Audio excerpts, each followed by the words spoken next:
বাংলাদেশের যে নির্বাচন কমিশনের যে আইন, আমরা সেই আইনগুলো পর্যালোচনা করেছি। আমরা দেখেছি সেই আইনগুলোতে এই ধরনের কোনো বাধা নিষেধ নাই। জাতীয় ফল হিসেবে কাঁঠাল একটি দলের মার্কা হিসেবে অলরেডি রয়েছে। সো সেক্ষেত্রে আমরা সেক্ষেত্রে কোনো সমস্যা দেখিনি বলে আমরা এটিতে আমরা আবেদন করেছি। সকল শর্তাবলী পূরণ করে আমরা আমাদের সেই কাগজপত্র এবং আমাদের আবেদন আজকে নির্বাচন কমিশন বরাবর দাখিল করেছি। এবং আমরা যেই নির্বাচন কমিশন কর্তৃক যে শর্তাবলীগুলো রয়েছে সেই শর্তাবলীগুলোর অধিক আমরা পূরণ করেছি। 105টি উপজেলা, 25টি জেলা কমিটি হয়েছে জাতীয় নাগরিক পার্টি এনসিপির।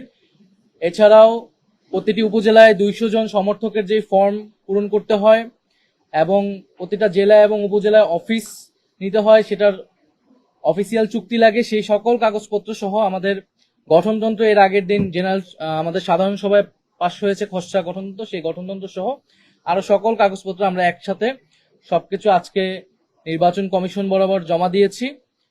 এবং আমরা আশাবাদী যে আমরা খুব দ্রুত সময়ের মধ্যেই আমরা জাতীয় নাগরিক পার্টি এনসিপি নিবন্ধন পাবে, নিবন্ধিত দল হিসেবে জনগণের কাছে যাবে।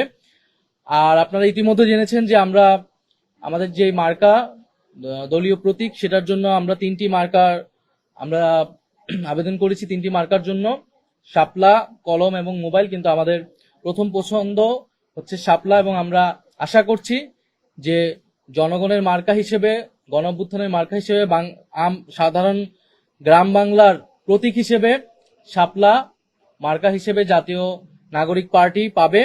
এবং এই শাপলা মার্কা নিয়েই আমরা আগামী দিনে জনগণের ভিতরে কাজ করব, নির্বাচনে অংশগ্রহণ করব। এছাড়া আমরা প্রধান নির্বাচন কমিশনের সাথে কথা বলেছি, শুভেচ্ছা বিনিময় করেছি। সেখানে আমরা প্রবাসী ভোটাধিকারের যে বিষয়টি, সেই বিষয়টি বলেছি। সেখানে জাতীয় নাগরিক পার্টির যে প্রস্তাবনা এর আগেও ইলেকশন কমিশন এসে দিয়ে যাওয়া হয়েছিল, সেটি সম্পর্কে আমরা আমাদের জোর দাবি জানিয়েছি যাতে প্রবাসীদের ভোটাধিকার যে কোনো মূল্যে রক্ষা করা হয়। এবং ওনারা এখনো সিদ্ধান্ত নেয় নাই যে কোন প্রক্রিয়ায় প্রবাসী ভোটাধিকারটা নিশ্চিত করা হবে।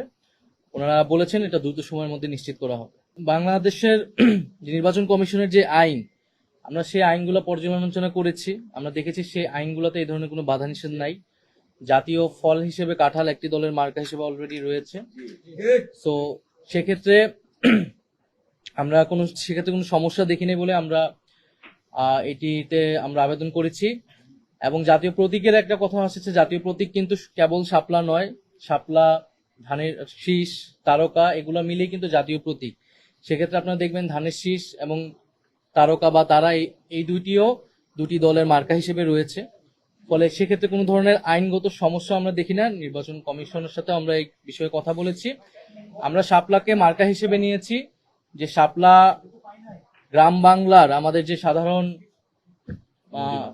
মানুষ, আমাদের যে নদীমাতৃক বাংলাদেশ, আমাদের যে খেটে খাওয়া মানুষ, তাদের সকলের কাছে পরিচিত একটি বিষয় হচ্ছে শাপলা। সেই জায়গা থেকে আমরা মনে করেছি যে জাতীয় নাগরিক পার্টি এনসিপি যেহেতু সাধারণ মানুষের, সাধারণ জনগণের দল হিসেবে গণ অভ্যুত্থানের মধ্য দিয়ে প্রতিষ্ঠিত হয়েছে এবং সাধারণ মানুষের জন্য তারা কাজ করবে, রাজনীতি করবে, সেই জায়গা থেকে বিবেচনা থেকে আমরা শাপলাকে সর্বোচ্চ প্রায়োরিটি দিয়ে আমরা আবেদন করেছি শাপলার জন্য। আমরা সিসির কাছে বলেছি যে আমরা সকল শর্তাবলী, সকল আইন পর্যালোচনা করে আমরা আমাদের সকল আবেদনটি করেছি, কাগজপত্র জমা দিয়েছি। আমরা প্রত্যাশা করব যে ওনারা নিরপেক্ষভাবে আইন অনুযায়ী ওনাদের কার্যক্রম সম্পাদন করবে এবং সেক্ষেত্রে যাতে জাতীয় নাগরিক পার্টি আমরা যাতে কোনো ধরনের বৈষম্যের বা কোনো ধরনের অবিচারের শিকার না হয়, এটাই আমাদের প্রত্যাশা। আরেকটি বিষয়, নির্বাচনের বিষয়ে আমরা এর আগেও স্পষ্ট করেছি যে আপনারা জানেন যে এখন জাতীয় ঐক্যমত্য কমিশনের সংস্কারের একটি কার্যক্রম চলছে এবং আমরা ডক্টর মোহাম্মদ ইউনূস উনি জাতির কাছে কমিটমেন্ট দিয়েছেন যে জুলাই মাসের মধ্যে জুলাই সনদ হবে এই ঐক্যমতের ভিত্তিতে। ফলে আমাদের কাছে এখনো প্রধান প্রায়োরিটি হচ্ছে কিন্তু সংস্কার। ফলে সংস্কারের উপর নির্ভর করে নির্বাচনের বিষয়ে আমরা আসলে সিদ্ধান্ত নিব।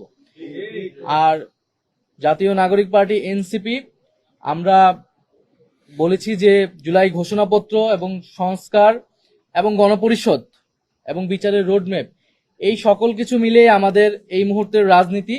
তো সেক্ষেত্রে একটা নিয়মতান্ত্রিক প্রক্রিয়া হিসেবে একটা রাজনৈতিক দলকে আসলে নিবন্ধন নিতে হয়, শর্তাবলী পূরণ করতে হয়, আবেদন করতে হয়। আমরা সেই নিয়মতান্ত্রিক কাজটাই করছি, কিন্তু আমাদের এখনো প্রধান প্রায়োরিটি, প্রধান কাজের জায়গাটা হচ্ছে সংস্কার এবং যে বিচার, সেই বিচারগুলো নিশ্চিত করা।